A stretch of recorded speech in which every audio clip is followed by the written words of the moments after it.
are the word that carries power in us. Sababu Biblia ubeba maneno katika maisha yetu. The Bible says, Biblia inasema, this book of the law hii kitabu cha Mungu shall not depart out of your mouth, haifai kutoka katika kinywa chako, but you shall meditate therein. Lazima uelewe vile inasema, therein day and night, kila siku, mchana na usiku, that you may observe to do according to all that is written therein. Vile uelewe vile inasema ambavyo imeandikwa. For then you shall make your ways prosperous. Ndio sababu utengeneze njia zako ziwe nzuri. So for you to make your ways prosperous, sababu ya kutengeneza njia zako ziwe njema, you must be the reader of the Bible. Lazima uwe msomaji wa neno. Praise be to the living God. Amen. Ask your neighbor, have you read your Bible this week? Umesoma Biblia hii wiki? Just ask your neighbor, have you read your Bible this week? Hivyo. Praise be to the living God. Now, that was one thing about coming closer to God. Hiyo ni ilikuwa njia moja kuja karibu na Mungu. And we also had another one. Na tulikuwa na nyingine. Who can remember it? Prayer. Kwa prayer. Amen. Maombi. We read from which verse? From which scripture? Where did we read? Tulisoma katika kitabu gani? It was Luke chapter number 18 verse 1. Luke 18:1. Because many people are closer to things outside there. Sababu watu wengi wako karibu na vitu za nje. But few are looking to be closer to God. Lakini wachache wako karibu na Mungu. The Bible says in Luke chapter number 18 verse 1. Biblia inasema katika Luka 18:1. And he spoke a parable unto them to the end. Akawaambia mfano ya kwamba imewapasa kumwomba Mungu. That men ought always to pray. Mungu siku zote wala wasimkate tamaa. Men always to pray, ought to pray. Watu wote wawe waombezi. When a church fails to pray, kama kanisa linazuia kuomba, it becomes a church that is already dead. Inakuwa kanisa ambalo limekufa.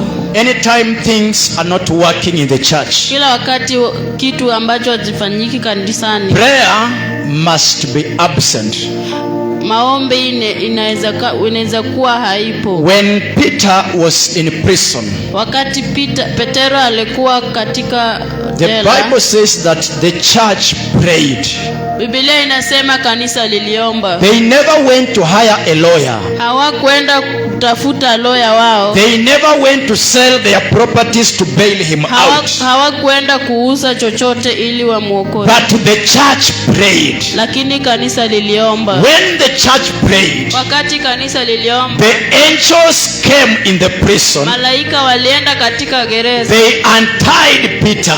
Wakamfungulia Petero. And they led him out. Wakamweka nje. Because of the prayers of the church. Kwa sababu ya maombi ya kanisa. When the church prays, wakati kanisa liliomba, things happens miraculously. Mambo yalionekana yakafanyika. The Bible says, Biblia inasema, that Peter thought that it was a dream. Petero alidhani ni ndoto. Because things that was happening, sababu mambo yaliyokuwa na for him was like a dream. Kwake yalikuwa kama ndoto. When the angel was leading him out, wakati malaika alikuwa anamwelekeza, he could not believe that it is true. Hakuamini ya kwamba ni He ukweli. thought that maybe he is seeing a vision. Alidhani ya kwamba anaona ndoto, But it was because of the prayer of the church. lakini ilikuwa ni kwa sababu ya maombi ya When the kanisa. church came together to pray, Wakati kanisa lilikuja pamoja kuomba, things started happening. mambo yalianza kufanyika. People started increasing. Watu walianza kuwa wengi. Salvation started to be preached everywhere. Because the church was praying.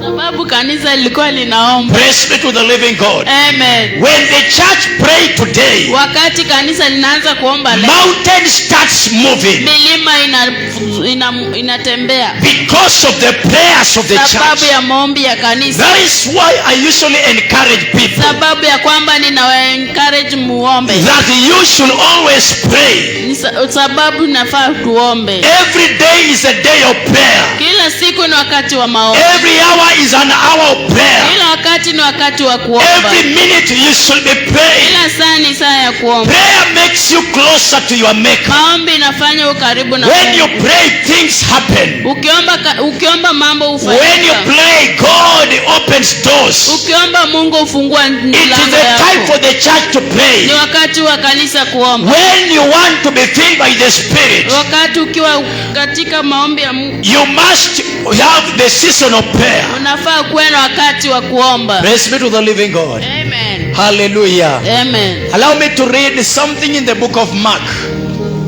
Wacha tusome katika Marko. Mark chapter number 10. Marko 10. Mark chapter number 10. Let us go to our scriptures Marko 10. because we are people called to read the word. Wakati wa kusoma. Mark chapter number 10. Marko 10. I read from verse number 46. Taanza kusoma katika The Bible says, and they came to Jericho, and as he went out, wakati alitoka Jericho na akakuja nje. allow me to read one verse, then you read it, ndio tuende vizuri. The Bible says, tusome verse moja moja, and they came to Jericho, and as he went out of Jericho with his disciples and a great number of people, blind Bartimaeus the son of Timaeus sat by this highway side begging.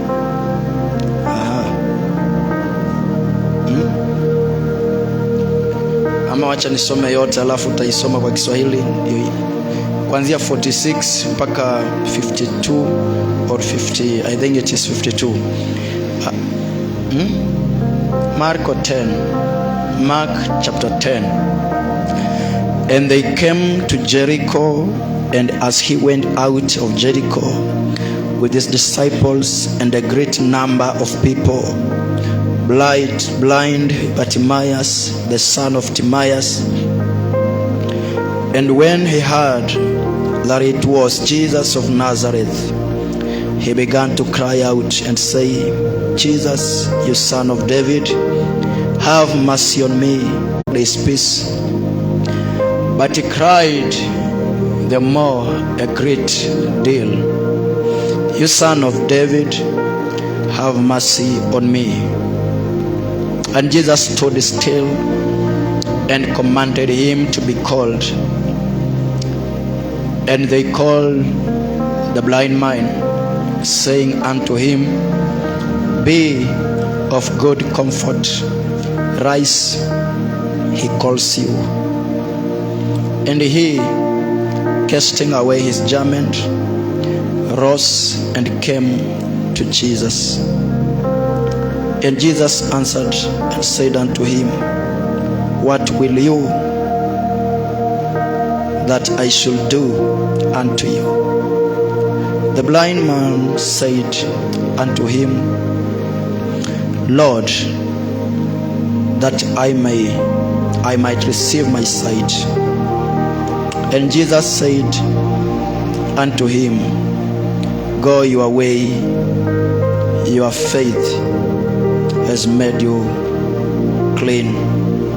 And immediately he received his sight and followed Jesus in the way.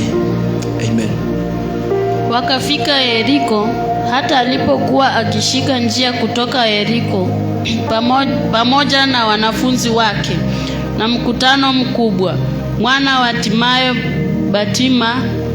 Batimayo yule mwombaji kipofu alikuwa ameketi kando ya njia. Naye aliposikia ya kwamba ni Yesu Mnazareti, alianza kupasa sauti yake na kusema, Mwana wa Daudi, Yesu unirehemu. Na wengi wakamkemea ili anyamaze, lakini alizidi kupasa sauti, Mwana wa Daudi unirehemu. Yesu akasimama akasema, Mwiteni. Wakamwita yule kipofu, wakamwambia, jipe moyo, inuka, anakuita. Akatupa vazi lake, akaruka, akamwendea Yesu. Yesu akamjibu, akamwambia, wataka nikufanyie nini? Yule kipofu akamwambia, Mwalimu wangu, nataka nipate kuona. Yesu akamwambia, enenda zako, imani yako imekuponya. Mara akapata kuona, akamfuata njiani. Amen. Praise be to the living God. Amen. Coming closer to God. Hallelujah. Amen. There are things you cannot obtain in this life when you are away from God. Praise be to the living God. Amen. There are things you cannot touch in this life when you are not closer to them.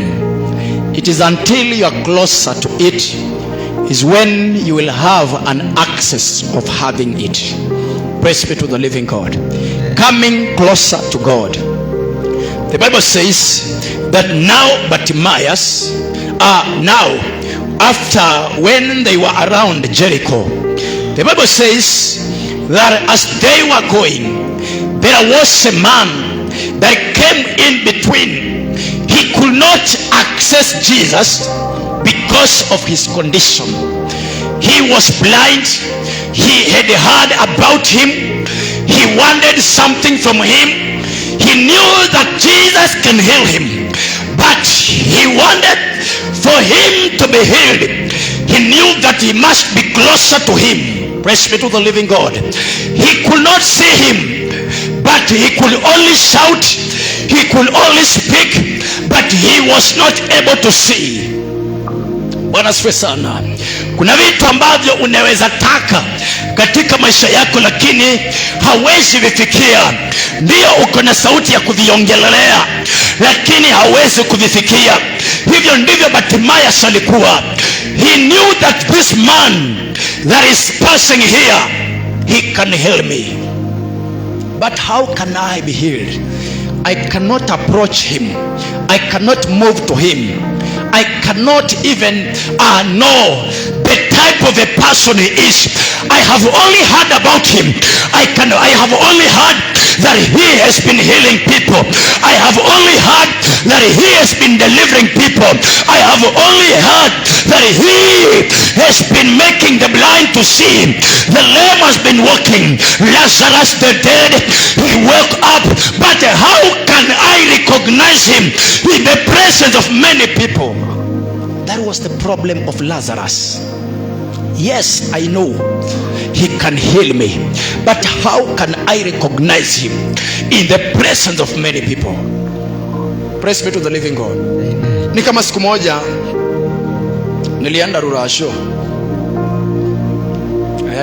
Nilienda Rurasho.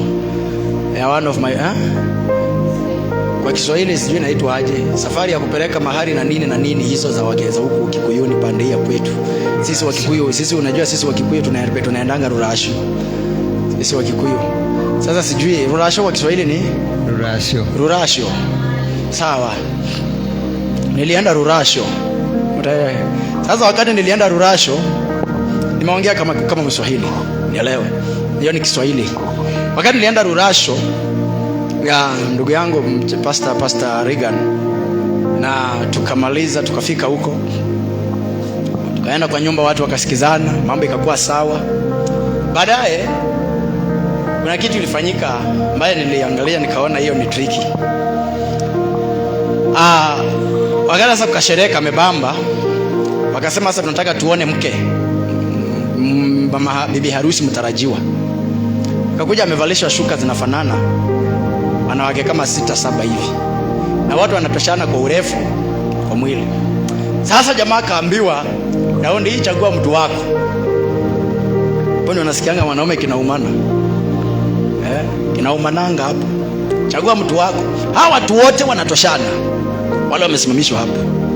Maana mimi nilishindwa, kwani hawa watu sisi Wakikuyu unajua tunakuanga na watu wenye wanafanana, wanatoshana. Wote wanatoshana. Huyu na huyu na huyu wamepangwa hapo, wata round 6 lakini wanatoshana. So tukashindwa. Huyu jamaa atachagua aje? Jamaa karudi akapewa kwanza muziki acheze, atuliza pressure. Ya kuna mambo mengine ndio ufanye pressure lazima ishuke. Bora hawezi maliza juu sasa unashindwa. Ukianguka na unajua hii kesi inaweza anzia hapo. Kwa nini ulichagua dada yangu kati ulikuwa kwetu? So wote wamefunikwa, wanafanana. Jamaa kaambiwa sasa chagua. Kakula muziki, akakula muziki. Akaambiwa yule mwenye unaenda kuchagua ujue utamchagua tu, unamhaga. Make sure unamhaga. Jamaa akakula muziki. Kaenda akakamata akahaga. Watu tukapiga shangwe. Vigelegele kwa wingi. Kumbe ni sister. Hii maneno hii saa zingine amehage sister ya mwenye anafaa wewe. Hii maneno juu sasa wanafanana na wanatoshana. Wewe hata kama ni wewe utafanya nini? Wewe unaomba tu Mungu na imani. Mungu nisaidie. So hiyo ndio condition ya Bartimaeus. Jamaa alikuwa anaona, anasikia. Yes, people are passing. Watu wanapita hapa. Nitajuaje huyo ambaye anapita ndio Yesu? Maana watu ni wengi. Mimi siwezi nikaona. Nimemsikia tu. Nimemsikia akiponya. Nimemsikia akiongelewa na watu ya kwamba hali yangu nikimkaribia mambo yangu yanaweza kuwa sawa. Nitamjuaje? Watu wengi leo wanateseka kwa sababu hawaja realize their destiny. Recognizing your destiny is very important than chasing the destiny that you don't understand. Pia niongee Kiswahili kizungu ya wale watu ya Sunday school. Unajua Sunday school ameongea hapa kizungu kingine. Ama you know water. Nimesikia kutoka kina Witness. What you want? Watu wamesoma sana. Amen. You know, the biggest mountain in our lives is realizing where we should be. You can be in a wrong place for 50 years asking God to come and visit you, and maybe God told you to go to a certain place. Penye huko sio hatima yako. Penye Mungu anakujanga kukuti. Wakati Mungu anashuka akisema nakuja, akikuja hapa haupo. Praise be to the living God. The biggest problem with the Christians today is not to go to Jesus or is not to meet Jesus. It is about where are you and whom are you waiting for? Destiny. Praise be to the living God. Amen. Bartimaeus could not realize. Yes, I know. Aliuliza watu ya kwamba hii kelele ni ya nini? Ni nini kinafanyika? Wakasema huu anapita. Nani? Yesu anapita. Jamaa akasema huu nimekuwa nikimsikia, leo lazima hata na mimi nipone. Lakini nitaponaje na mimi siwezi kumuona?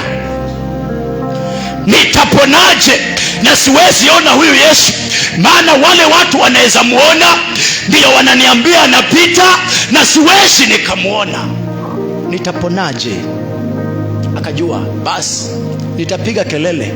Na nini nitakupigia kelele? Paka najua kwa plot zenye tunakaa unapatanga jamaa mwingine anakuwekea ufa mpaka unaenda kumwambia jamaa bwana usipunguze kidogo. punguza kidogo.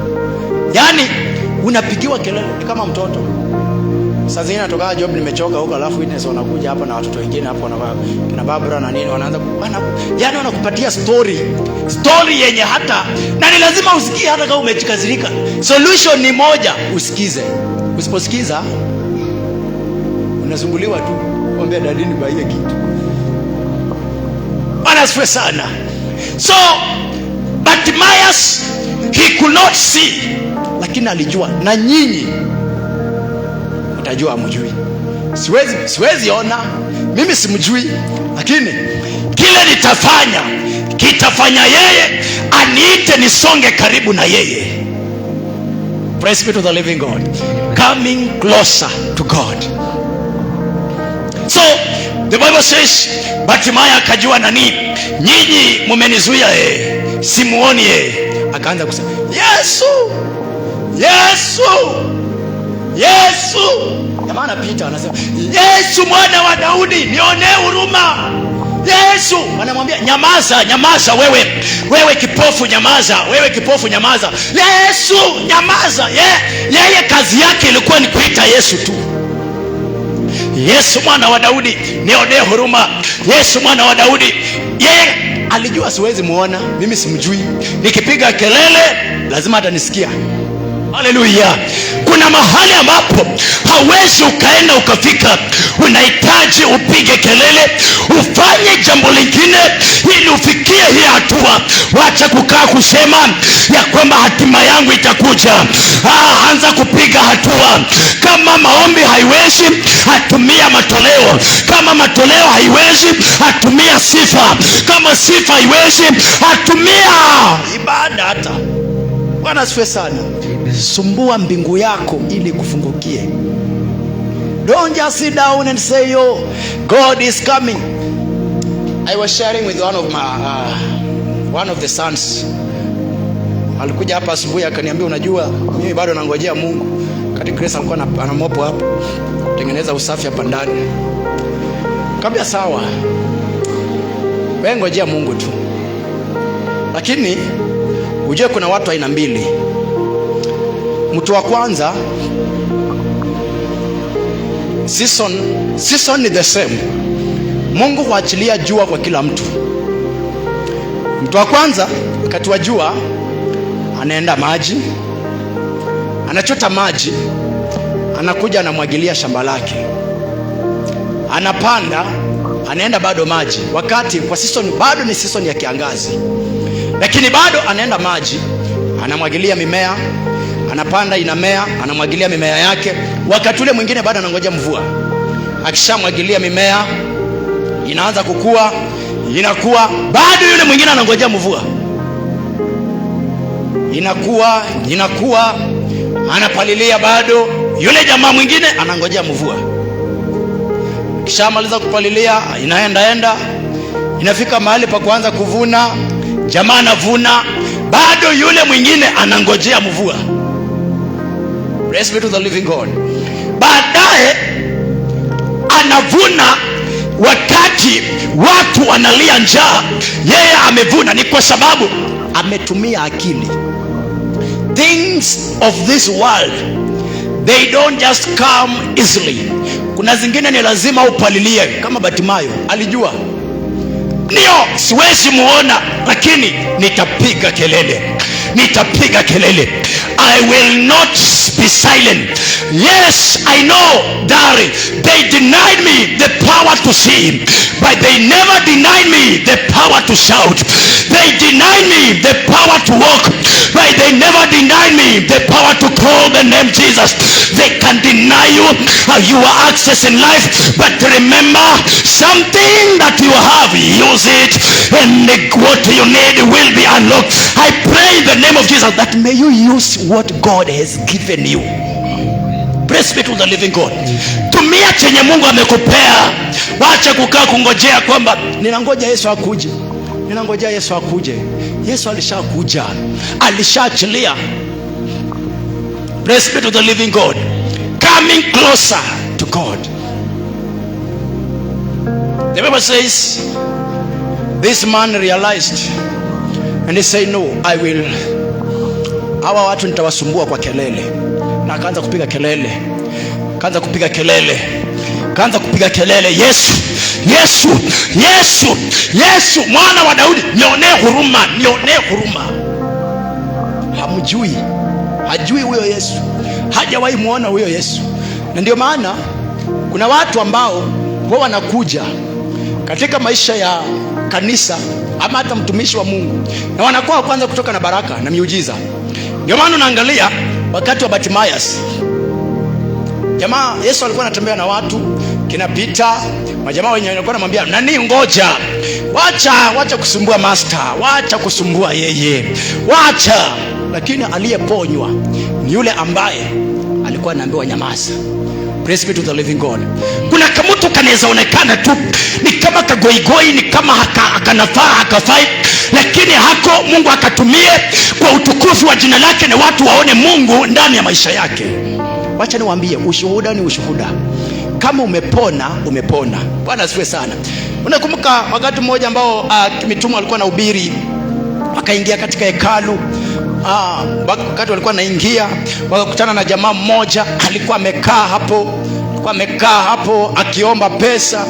Baadaye akapona, akaishikwa mkono, akaombewa na mitume. Wakati aliingia ndani, wakamuuliza, kwani ni nini kilifanyikia? Wewe tumekuzoea pale nje, imewezekanaje ukaingia hapa? Jamaa akasema, mimi sijui, lakini kuna watu ambao walikuja wakaniombea na nikapona. Praise be to the living God.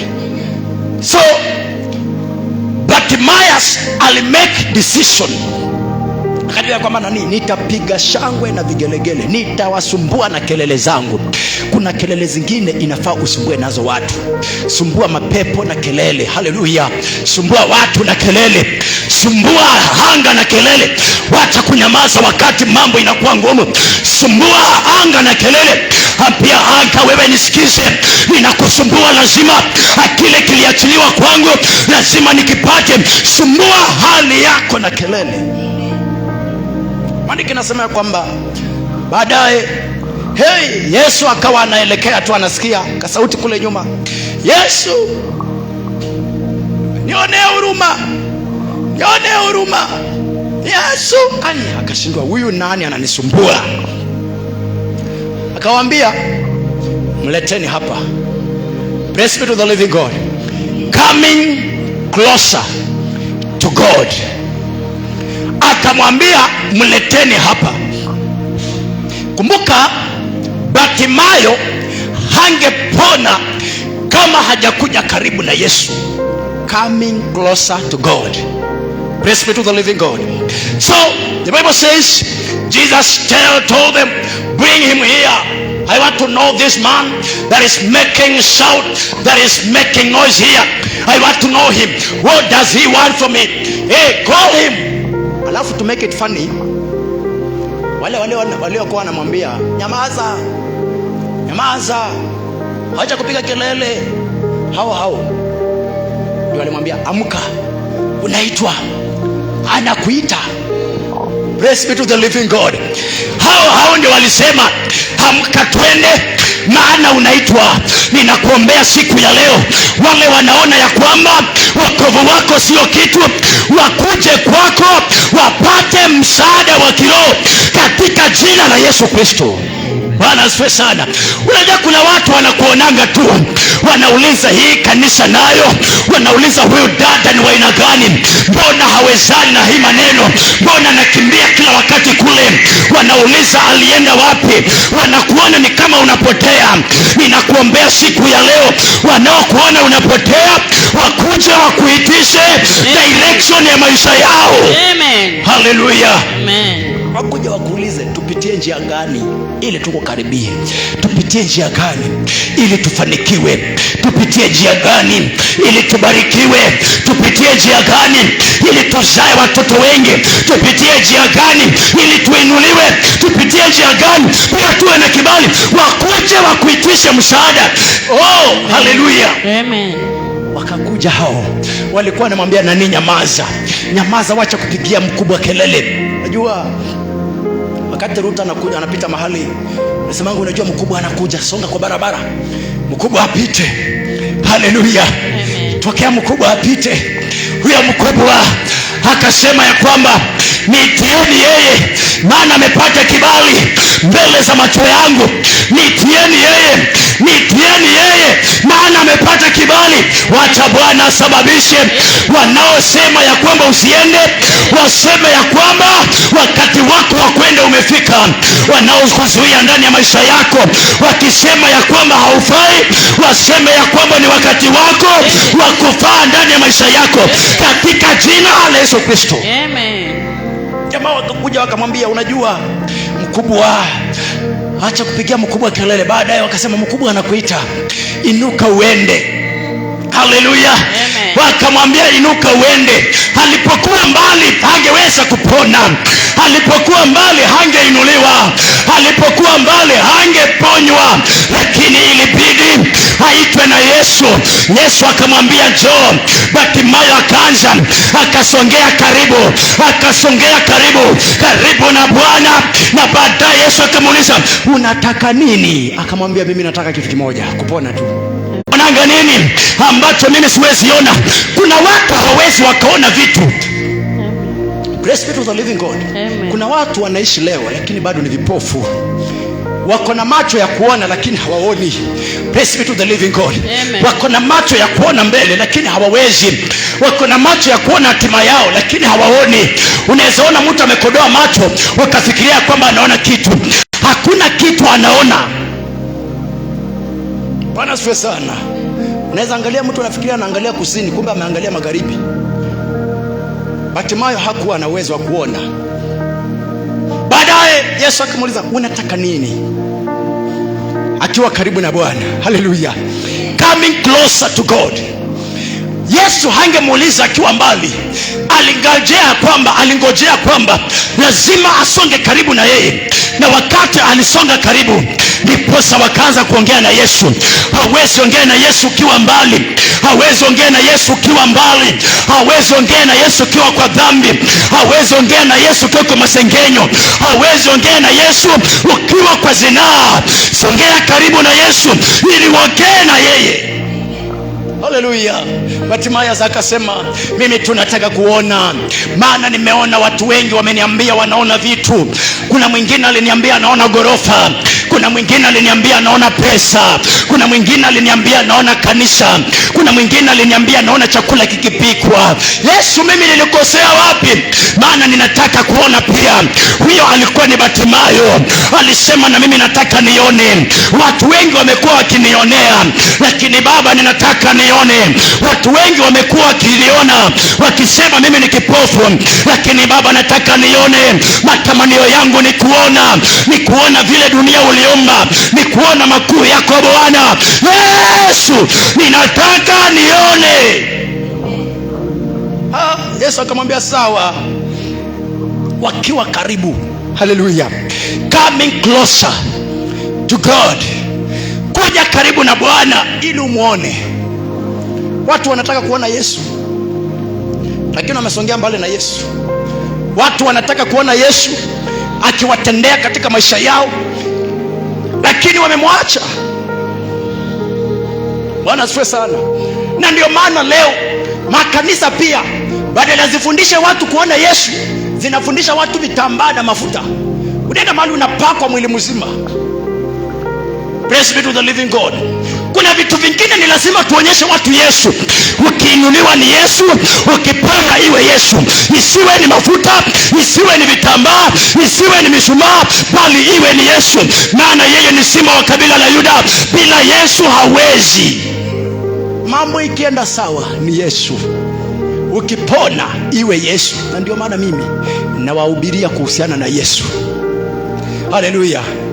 Praise be to the living God. Hakuna ya kwamba tumia chumvi ndio uinuliwe. Kama tumia makaa, henda ukuje na kitambaa cha red ndio ubarikiwe. Na hiyo ndio kasumba ambayo inaua kanisa katika generation hii. Matapeli wa kiroho wamekuwa wengi. Matapeli akikuona na kupigia hesabu. Najua huyu vile amekuja, nataka nimkamue vizuri. Kitoka hapa mimi nimeomoka. Bwana asifiwe sana. Matapeli katika nyumba ya Bwana. Mtu anafungua kanisa ndiye aomoke. Hiyo ni upuzi, hiyo ni ujinga. Bwana asifiwe sana. Haifai ufungue kanisa, ni fungua kanisa, fundisha watu neno, watu wakombolewe na Yesu, watu wainuliwe na Yesu, watu waponywe na Yesu, watu wainuliwe, wabarikiwe na Yesu. Praise be to the living God.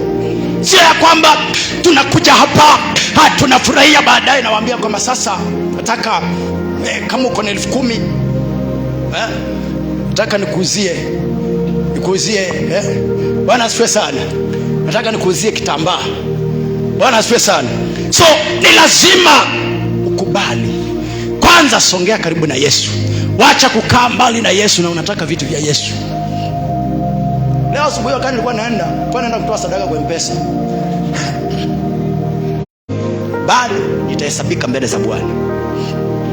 Praise be to the living God. Jamani, ngojea chai ndio akuja church. Alafu hata naibu. Imagine mimi na hii suti yangu nauliza kama chai imeiva. Sasa mimi na kitchen surely. Bwana asifiwe sana. Watu wanataka vitu vya Mungu lakini wanakataa Mungu. Hawataki Mungu. Wanataka vitu vya kanisani lakini hawataki kanisa. Very soon nakaribia kwanza kutoka nje wa crusade. Karibia kwanza kutoka nje wa crusade. Najua sasa hii nimeona kuna watu wanafuata wanyoroshee huko nje. After all, barabara kwenda mbinguni haipitangi kwao. Injili tutahubiri tu. Wakataa wakubali, tutawaambia ukweli tu. Because nilijifunza kitu kimoja. Ikiwa watu watakataa Mungu, Mungu atakaa mbali nao. Na kukaa kwa mji ambao watu wamekataa Mungu, ni lazima ukuwe kisirani. Hii haihitaji tu neema ya kubembeleza, ya upole. Lazima ukuwe kisirani, lazima ukuwe mtu wa kichwa ngumu. Uwezane na watu ambao wamekataa Mungu. Wamejazwa mapombe, madawa za kulevya, sherati, uganga. Hao ni wanatembeanga usiku wakisanya mabaki ya vitu ambavyo vilikuwa vinauzwa kwa vibanda za wengine, wapeleke miungu zao zilalie, ndio wengine wasiendelee kwa maisha yao. Alafu napata mtu kanakaa kamejikunja mgongo, unafikiria ni kawazimu. Hakuna kawazimu hapo, ni kamganga kingine hatari. Anatembeanga tu kunakuta kitu kanaokota. Kama ile siku tulitoka hapa na Bishop. Wakati Bishop alikuja akamaliza hiyo occasion, tukaenda na hapo stage. Jamaa mmoja akakuja akasema jamaa tu rika ambaye ni bado. Nasema unajua, naomba mninunulie sapa. Jamaa nikimwangalia nikamuuliza kitu moja, wewe chachu unaenda wapi? Kwanza hata sio mimi nitangulia kumjibu. Bishop, I love Bishop Matete. He's a very wise man. Alimuuliza, sasa wewe mtoto wangu, kati ya mimi na wewe nani nafaa ombe mwingine? Mimi ni mzee, mimi nafaa ni kuombe unipee. Jamaa akasema pole mzee. Akarudi kwa kijana, bwana ana deal na wengine. Ambaye naomba nipe tu mbao yani nikule. Kama yafanya hivi, naweza kutuma mahali ukule, utalipa. Hapana, nisaidie tu mbao, mimi mwenyewe nitajua mahali naenda kule. Nikajua haka nikamganga kenye kanakuja kuroga watu na pesa. Kama unataka chakula na unakataa chakula, unataka pesa, hakuna kitu kama hiyo. Alafu najua wanafanyanga hivyo, wanangojea Sunday wakati umetoa sadaka, wakijua kwamba wachungaji wako na sadaka, watatoa kwa hizo sadaka, waende wafunge na miungu zao, alafu kanisa lianze kuyumba. That is how they operate. Maana tushakutana nao siku moja tukiwa huko na Bishop Matete huko kwingine. So naambia wewe, kuna pesa nakupatia, enda ufanye kazi. Na kanisa unaenda wapi? Akasema naenda Catholic. Nikamwambia enda uombe father. Mimi niko na washirika ambao wakiniomba nitawapea. Enda uombe father. You know, sometimes we should not allow nonsense in the house of the Lord. Bwana asifiwe sana. Ni lazima tukue tayari. Maandiko yanasema kwamba Bartimayo alipiga kelele na akasongea kwa Yesu. Ndio wakaanza kuongea na Yesu. Wewe unataka vitu za Yesu na hutaki kusongea kwa Yesu. Wewe unataka mali kutoka kwa Yesu na hutaki Yesu mwenyewe. Na unataka kututumia sisi ambao ni wana wa Mungu kupitia Yesu Kristo. Unataka sisi tukuitishie, lakini wewe uende uchape kwa sherehe. Imagine mimi nikuitishie mali na uende uchape sherehe kwa klabu. Bwana asifiwe sana. So maandiko yanasema kwamba Bartimayo alisongea karibu na Bwana. Na ndio maana kanisa ni lazima tujifunze kusongea karibu na Yesu. Wacha kuita Yesu ukiwa mbali, songea karibu na yeye ndio upone. Miujiza yako iko wakati unasongea karibu na yeye, karibu na Yesu. Haleluya. Niliwaambia vitu ambavyo nilikuwa nimewaambia kwamba kuna vitu 10 ambavyo vitasababisha, ambavyo njia 10 ambazo ni za kusonga karibu na Mungu. Amen. Ya kwanza ilikuwa Bible study, kusoma maandiko. Ya pili nikasema ni maombi. Na ya tatu ambayo nitaisema leo, hii topic naona ikiwa kubwa. Amen. Ya ambayo nitaisoma leo ni fasting. Fasting. Let us go to the word. Matthew 17. Tuenda hapo Matthew 17. Hata muda wangu unaniambia kwamba umeisha. Muda wangu unaniambia kwamba umeisha. Oh.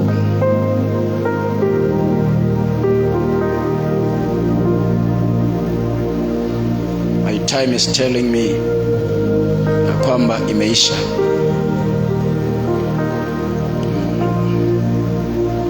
Amen. Are you there? 17, we'll begin from verse number 19 to 21. Acha nisome kwa Kizungu, baadaye tutasoma kwa Kiswahili ndio tuelewe zote. Andiko nasema, then came the disciples to Jesus apart and said, Baba, katika jina la Yesu Kristo, naja mbele zako Bwana huku ukiwa usiku. Hii audio yako utabidi utadelete hapa ndani.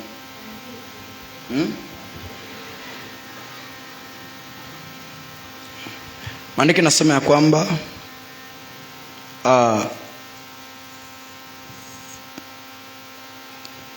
then came the disciples to Jesus apart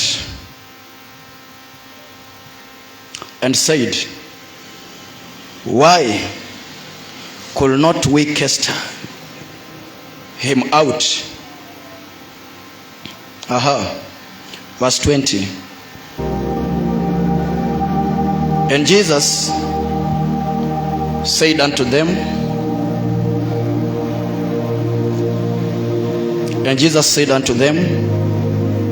because of your unbelief. For verily I say unto you, if you have faith as a grain of mustard seed, you shall say unto this mountain, remove here to yonder place, and it shall remove, and nothing shall be impossible unto you. Verse number 21, the Bible says, howbeit this kind goes out but by prayer. Goes not out but by prayer and fasting. Tupate Kiswahili.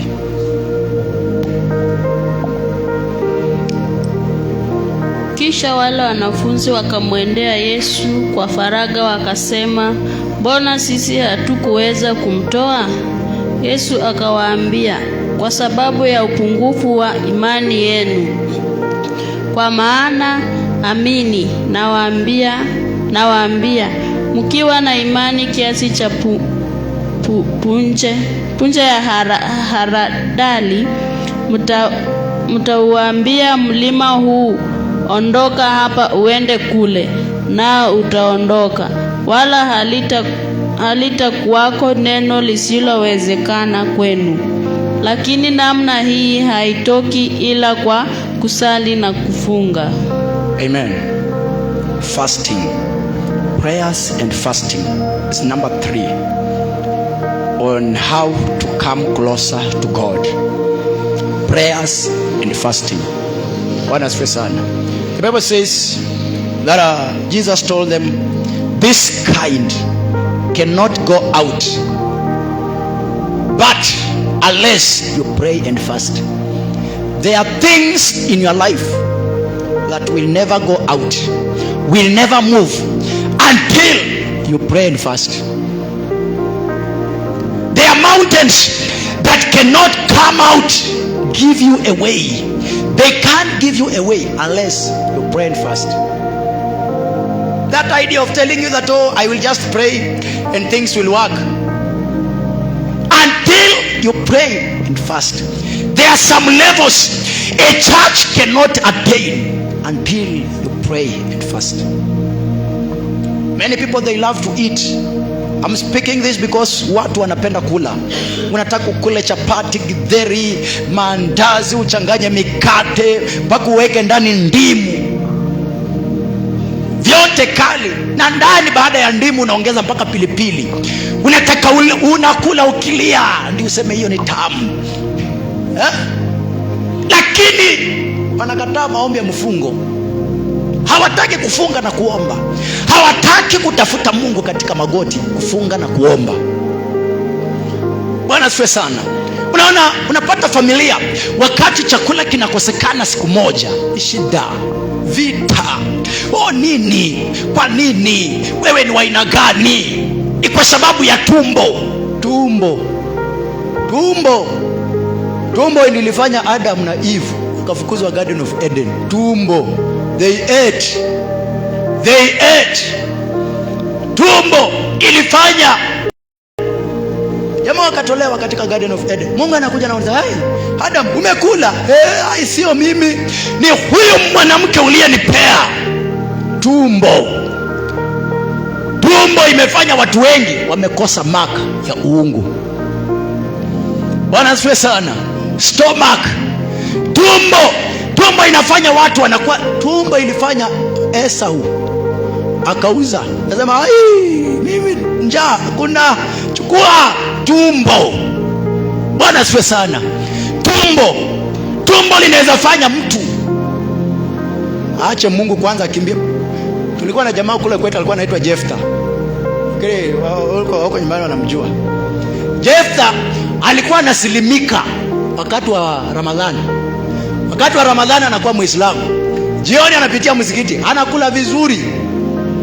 Akula kabisa. Tumbo. Baadaye kisha anaokoka, anakuwa Mkristo. Tumbo. Bwana asifiwe sana. Na ndio maana ikuwekwa nyuma, iliwekwa hapa mbele, ndio inakuongozanga tu. Ukifika mahali ukiangalia kitu kizuri inakwambia tumbo. Praise be to the living God. Appetite. Kuna watu wako na appetite. Na unajua kuna mtu anakuanga na appetite kama fundi wa mjengo. Nakaa na appetite kama mtu wa mkono wa mjengo. Tumbo. Bwana asifiwe sana. We eat even the time that we are not supposed to eat. We eat in the morning and the evening hours of the day. Our lives is eating. We eat everything. We are afraid of prayers and fasting. Sasa nikitangaza maombi ya mfungo na kuomba siku kadhaa, kuna watu wataogopa. Unajua mimi neche yangu ya kazi lazima nile. Unajua mimi maisha yenye niko nayo, unajua nakuanga na shida ya tumbo kidogo. Na kama dada mmoja tulikuwa nafunga naye kule church. Tufunga naye vizuri siku 3. Kwa na Bishop Matete. Tukaona ametoka amerudi akiwa na stamina mzuri sana, amejenga, amekula. Yeye alirudi akiwa ako sawa, alitoka na akarudi. Tukafikiria labda dada ameenda kujisaidia tu. Baadaye kumbe mwenye alitoka akaenda akakula. Tukawa kwa mambo ya mfungo. Akarudi na tukaendelea na yeye. Muda mchache shetani naye ni nani? Unajua kuaibisha mtu. Mwenye alikula kwake akakuja kutoa ushuhuda. Bwana asifiwe, mimi nashukuru Mungu sana. Nimepokea kwangu baraka ya hii maombi. Wakati mtumishi wa Mungu ametoka hapa akakuja kwangu na akakula, nimejua maombi yangu yamejibiwa. Dada fulani, Mungu akubariki kwa kukuja kwangu. na bado tunaendelea maombi ya kufunga. Haleluya. Kuna mambo mengine Mungu anakuaibisha tu kijiona. Tumbo. Praise be to the living God. Tumbo imefanya mpaka Waluya wanasemwanga ya kwamba wale Waluya wanasemwanga wanapenda kukula juu ya tumbo. Tumbo. Haleluya. Tumbo. Na ndio maana tumbo, wakati unaingia mahali, mimi saa zingine mara mingi napenda kukula chakula chenye nataka, sio chenye pesa yangu nataka. Kwa nini? Tumbo. Kana kwa hoteli kusema nataka kuku. Ndio nilienda na Patrick mahali, na yeye hakujua. Hakujua. Na yeye mahali na ilikuwa ni safari ya pili. Ya kwanza nilitoa hiyo ushuhuda ile ya nguruwe. Tulikula kamenu kazuri. Ya pili naye tena tukaenda na yeye safari hiyo tu za pande hiyo. Tukavuka mawe. Vuka mawe, mambo inakataa, unajaribu kuruka inakataa. Sawa, wakati tunarudi tukafika huko around saa 5. Tukafika pale Dillons. Kule Ngoliba. I entered. Kanawa tukaingia, tukakaa. Sema tutakula nini? Nasema kuku. Kienyeji ama broiler? Kienyeji. Najua kabili kalikuwa kazuri, lakini pesa yenye nilikuwa nayo hebu inafika pili.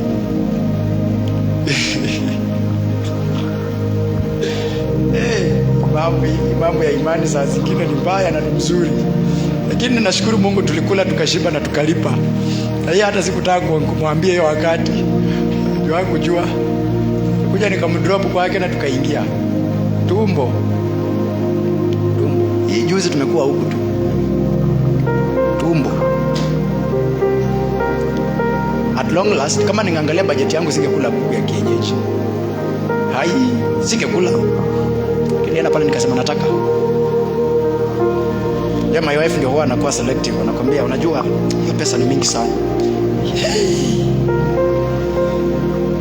Tumbo chenye umekula kwa hii dunia ndio chako. Endelea kusema. Tumbo. This kind cannot get out unless by prayers and fasting. You know, you can do everything, but when this kind comes, you will fail. It will attack you. This kind cannot come out unless by prayers and fasting. Unless you pray and fast, this kind, when it comes, it will attack you. Praise be to the living God. Prayers and fasting has become a difficult thing to the church of today. The church can't fast. Kanisa tunataka kila siku ikuwe ni sherehe. Kila siku ni Christmas.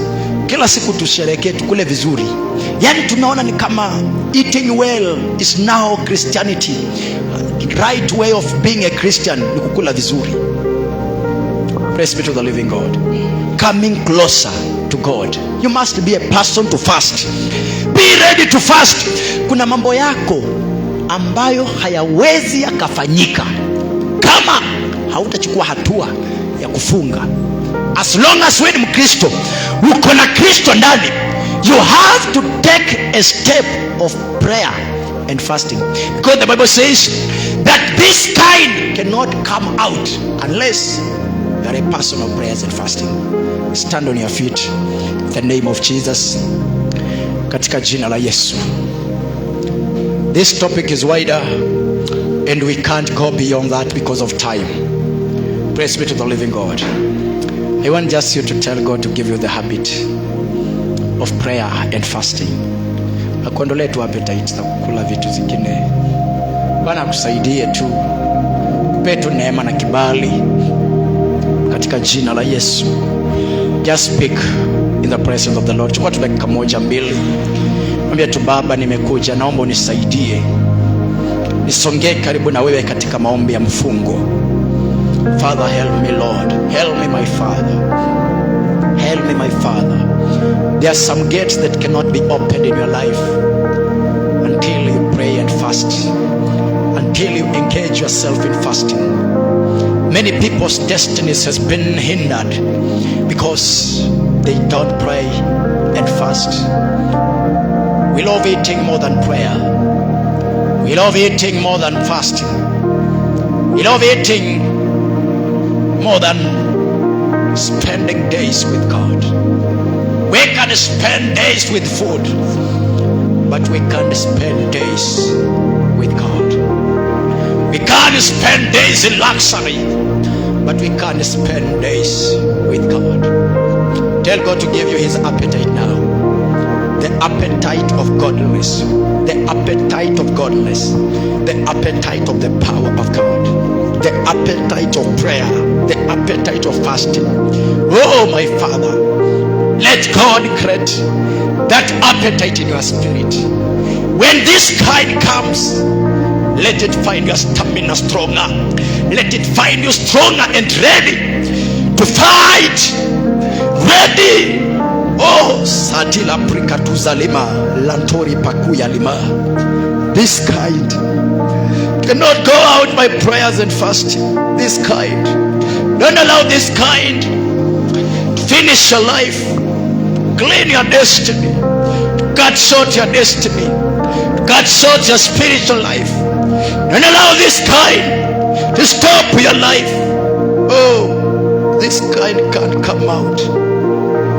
This kind, even men of God are limited because this kind, that kind of the devil that stopped the disciples.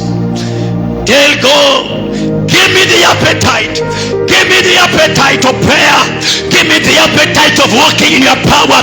Give me the appetite, Lord, in walking in your presence, in walking in the Salapasula Prikatuza. Oh, give me the appetite, Lord. I want to walk with you, my Father. I want to be closer to you, Lord. I want to be closer to you, my Father. Oh, this kind cannot go out but by prayers and fasting. Just speak unto the Lord. Just speak unto the Lord. There are some doors that are failing to be opened because we fail to engage ourselves in prayers and fasting, because we fail to move ourselves into the ground of prayers and fasting. Our knees are very far from the ground. We can't kneel down to pray. We can't kneel down in fasting. We can't kneel down in the presence of the Lord in prayers and fasting. When this kind comes, it scatters your life, it scatters your spirit, it scatters your business, it scatters your marital life, it scatters everything that you have labored for many years. This kind cannot go out but by prayers and fasting. This kind, oh Lord, give us the appetite of prayer and fasting, the appetite of walking in your presence, denying ourselves pleasure, denying ourselves food, sweet food, and accepting to walk in prayer and fasting. Oh Lord, help us, Lord. Help us, Lord.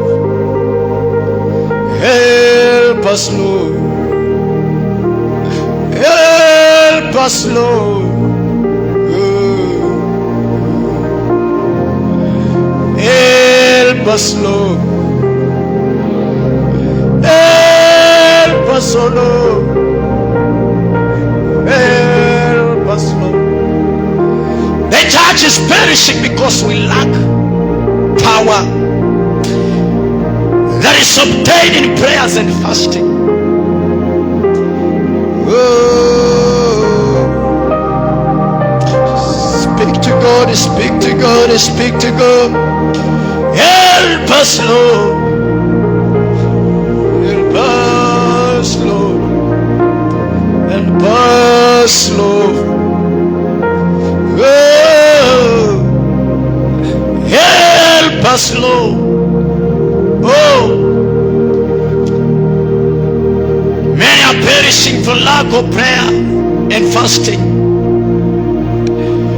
Many churches have been locked now because they fail to walk a word of prayers and fasting. Oh, help us, Lord. Father, we are ready for you, Lord. Tusaidie Baba, tusaidie Baba, tusaidie Baba. Help us, Lord. We are ready for you, my God. We are ready for you, Lord. We are ready, Lord. Yeah. Anula basukata la brika la basala barikanto le prekata la basula. Rebesendre masula katel peripika zula dia. La tul prikates ketel peripikatos la beya. Makula prikatesa liata rimaze loriba. Del go. Help me, Lord. Help me, Lord. Help me, Lord. Help me, Lord. Father, help me, Lord. Help me, Lord. Help me, Lord. Help me, Lord. The Pharisees could fast for 3 days a week. The church, I'm crying, Lord, for the church. Give us the burden. Father, give us the burden. Burden of prayer. Oh. Shantala bari mazuli kana baba. No celebrate katolima. Help us, my Father. We are stronger in strength, but weak in spirit. We are stronger in kilograms, but we are weaker in spirit. Our spiritual life cannot be measured by our physical life. Our faith is more weaker than the grains. Our faith is more weaker than the sand. Our faith is more weaker. Oh, help us, Lord. Help us, Lord. Help us, Lord. Help us, Lord. Father, help us today.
Mambo yote Baba,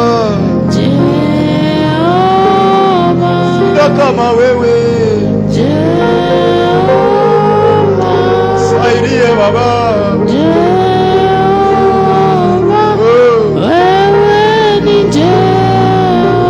wewe ni Jehova. Ambie Yesu, Baba mbinguni,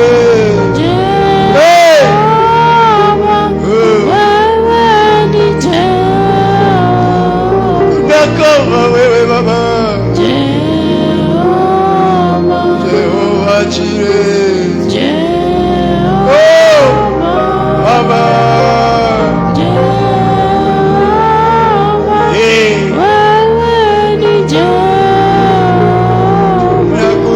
Nakupenda sana Jehova, jibu la maombi yetu. Jehova, Unaweza Baba, wewe ni Jehova, Jehova Jire, Jehova, Jehova Rafa. Jehova, Shika tu mkono wako kwa kichwa chako tu. wewe ni Jehova, Jehova na kuabudu. Jehova, Jehova ni wewe Jehova, Baba yangu. Jehova, wewe ni Jehova, Jehova tunakupenda. Jehova, Jehova, Jehova, Baba. Jehova, wewe ni Jehova. Nataka tujitabirie baraka. Jinenee wewe ni wa baraka. Wewe umebarikiwa katika siku ya leo, umebarikiwa. Wewe si wa kulaanika. Jibariki tu, nena maneno mazuri kwa sababu ya maisha yako. Unaponena kuna mambo yanafanyika katika maisha yako. Just speak a blessing in your life. You are a blessing generation. You are a blessed person this week. You are a blessed person this week. You are a blessed person. You are a blessed person. Wakati umeweka mikono yako kwa kichwa, jitabirie tu baraka, jitabirie tu baraka. Jiambie wewe umebarikiwa. Hii wiki ni wiki yako ya mafanikio. Pesa zitapita mikono yako, uzima utakuwa sehemu yako, afya njema itakutawala. Jitabirie tu baraka wiki hii katika jina la Yesu Kristo. Mwambie tu Bwana, just speak unto the Lord as you are holding your head. You are the prophet of yourself. You are the prophet of your future. You are the one who is blessing yourself. Mjibariki tu. Kuna watu walilaaniwa na watu, lakini jibariki leo. Kuna watu wengine waliwalaani, lakini wewe jibariki. Kuna watu wengine waliwaongelea vibaya, lakini wewe jibariki. Huenda labda wazazi walisema usifanikiwe, lakini jibariki. Ukiwa katika uwepo wa Mungu, ukiwa mbele za Bwana, ukiwa karibu na Bwana, ukiwa karibu na Jehova, vile umesongea mbele ya uso wa Bwana, jibariki tu, jibariki tu. Just speak a blessing in your spirit in the name of Jesus. Oh.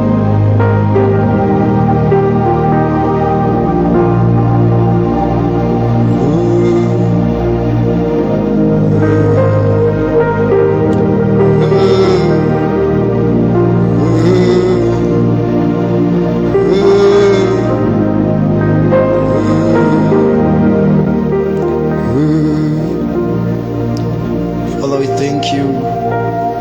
We give you glory. We give you honor. You are our Redeemer. You are our guider. The Lord in our spirit.